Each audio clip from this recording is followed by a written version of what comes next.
सुनने और सुनाने से आपको पुत्र और पुत्री की प्राप्ति होती है। यह कथा इस प्रकार है कि द्वापर युग में भद्रावती पुरी नगर में महीजीत नामक का एक अत्यंत प्रतापी और धर्मप्रिय राजा राज्य करता था। राजा के पास धन, वैभव और वैभवशाली राज्य सब कुछ था, लेकिन उसकी कोई संतान नहीं थी। संतान ना होने के कारण राजा हमेशा दुखी और चिंतातुर रहता था। उसे लगता था कि बिना पुत्र के उसका जीवन और परलोक दोनों व्यर्थ है।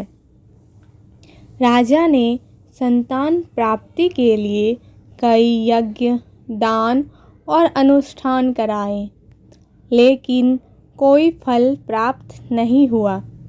राजा की यह व्यथा देखकर उसके शुभचिंतक और प्रजाजन वन में तपस्या कर रहे लोमस ऋषि के पास गए। प्रजाजनों ने लोमस ऋषि से राजा महीजीत के निष्पाप और प्रजापालक होने के बावजूद निसंतान होने का कारण पूछा। लोमस ऋषि ने अपने ध्यान योग से राजा के पूर्व जन्म का वृत्तांत देखा और बताया।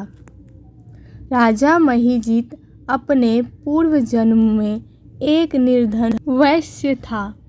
उसने एक बार ज्येष्ठ मास की शुक्ल पक्ष की द्वादशी तिथि को अत्यंत प्यास से व्याकुल होकर एक जलाशय पर पानी पीने गया। उसी समय एक प्यासी गाय भी वहाँ पानी पीने आई। राजा ने अपने स्वार्थवश उस गाय को भगा दिया और स्वयं पानी पी लिया। इसी कर्म के कारण वह इस जन्म में संतानहीन है। प्रजा ने ऋषि से इस पाप से मुक्ति का उपाय पूछा। तब लोमस ऋषि ने विधान बताया कि यदि राजा और उसकी प्रजा मिलकर श्रावण मास के शुक्ल पक्ष की एकादशी का विधि विधान से व्रत रखे और इसका पुण्य राजा को अर्पित करे, तो राजा को अवश्य ही पुत्र रत्न की प्राप्ति होगी। ऋषि के आज्ञा अनुसार प्रजाजनों और राजा महीजीत ने श्रावण शुक्ल एकादशी का संपूर्ण नियमों के साथ उपवास रखा, भगवान विष्णु का पूजन किया और अगले दिन द्वादशी को व्रत के पुण्य का दान राजा को दे दिया।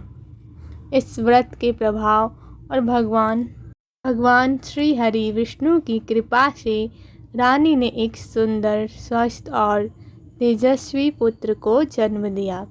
तभी से यह एकादशी श्रावण मास पुत्रदा एकादशी के नाम से प्रसिद्ध हुई। जो भी भक्त पुत्रदा एकादशी का निष्ठापूर्वक व्रत रखकर भगवान विष्णु की पूजा करते हैं, उनके समस्त पाप नष्ट हो जाते हैं और उन्हें संतान सुख तथा मोक्ष की प्राप्ति होती है। तो बोली श्री हरि विष्णु की जय, माता लक्ष्मी की जय।